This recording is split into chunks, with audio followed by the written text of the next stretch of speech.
Hey there guys, how's it going? Dexter here, and today's lesson is on the Sub-Paradiddle groove. So, this lesson is sponsored by a great interactive sheet music app called Tomplay. Got some really cool features, I recommend you check it out, link is in the description.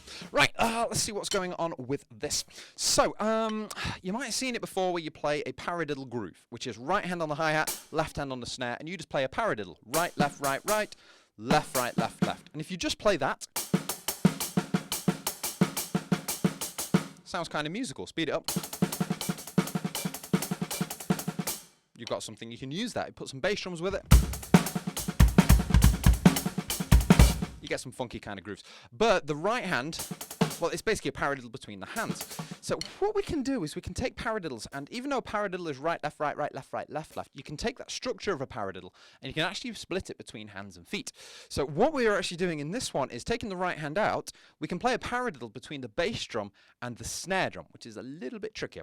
So again, it's going to be, you can think of it as right, left, left, left, still a paradiddle, but kick, snare, kick, snare, snare. And that'll feel really awkward if you've never done that before. But one other thing just to watch out as well, you'll see some of those snare drums on there, I've got brackets around, they're the ghost notes, so very quiet. There's just that one snare drum in there, which is loud, and you need that to give you you need that to make it groovy, so people will nod their head and dance along.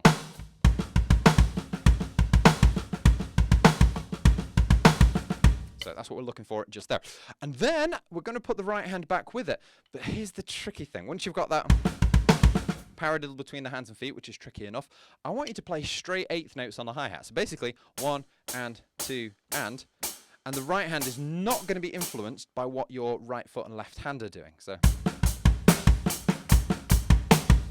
you're thinking right, left, left, but your right hand isn't doing that. It's just playing straight eighth notes. So a little bit of a coordination thing. So the best way to tackle this is just take this score just here and play it note by note. It won't feel musical to start with, but as you speed it up, then you start to get the musical vibe. So we have, if I break it all down, bass drum and right hand, followed by left, bass drum and right hand to get together, and then this is where it feels weird, a bass drum on its own. So kick, snare, kick, but only the hi-hat on those two beats. Everything inside your mind will be screaming out to play a hi-hat with that last bass drum. And you'll want to do it. And you might not even realize you're doing it. So eagle-eyed watching, bass drum on its own. No hands. Don't play the hi-hat there. You'll try it, you'll want to, but resist.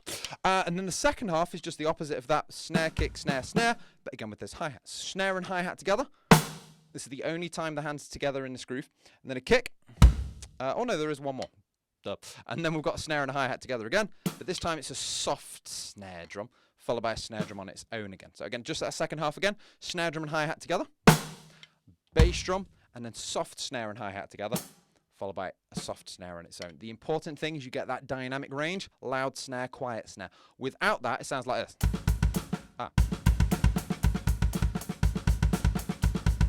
Which is really dull. Just that one louder snare drum,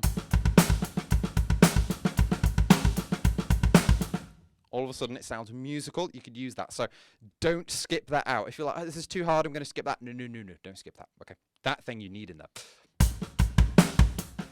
And then it's all about keeping it going. So the thing to do is to check that your right hand is just ticking along dead straight. You don't want it speeding up or slowing down, or whole way through ticking away. If your brain's having to focus a lot on the hands and feet and the interplay between them, and you don't feel like you can concentrate on the right hand, the great thing to do, set up a device near you, just recording. Doesn't even need to be video, you can just hear it, and just make sure that hi-hat's ticking along. You don't want the right hand to get influenced in any way. That should just be ticking on like someone else is playing it. And then the rest underneath. Paradiddle, right, left, left. Hi-hat's just ticking away. So that's the groove, just that really cool and worth getting into. So anyway, I'm going to do a little short solo now, just demonstrating that in a few ways, and I'll mix it in with some of the ones where the right hand does follow. That's the normal thing we'd do with a paradiddle groove. And just show you where you can take this stuff. It's really cool and completely different to what you'd normally do in like a pop and rock band. So, but it's all stuff that gives you the option that you can pull this out the bag if you ever choose to. So anyway, before I do that though, just one more thing about Tomplay. Again, you get 30% off the annual subscription if you put in DeckStar30 into the promo code, and you get 2 weeks completely free access to try out their entire catalogue. And there's some really useful tools on there and features. You can record yourself. They've got some really great backing tracks that you can play along with and speed it up and slow it down. So give it a go. Nothing to lose. Give it a shot. See if you like it. So anyway, jumping in. So into the solo. Paradiddle.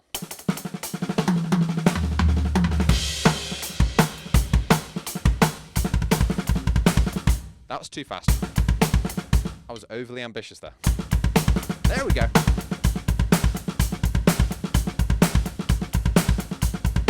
Nice straight hi-hat.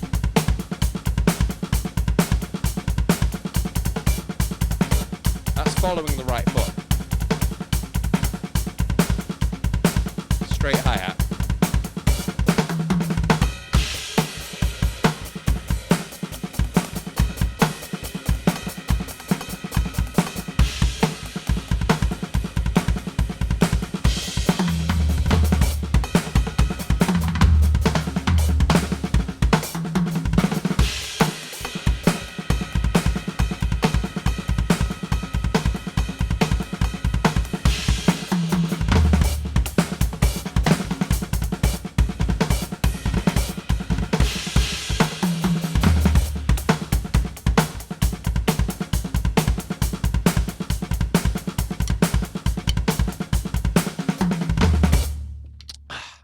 Have some fun with that one, guys. Really, really cool.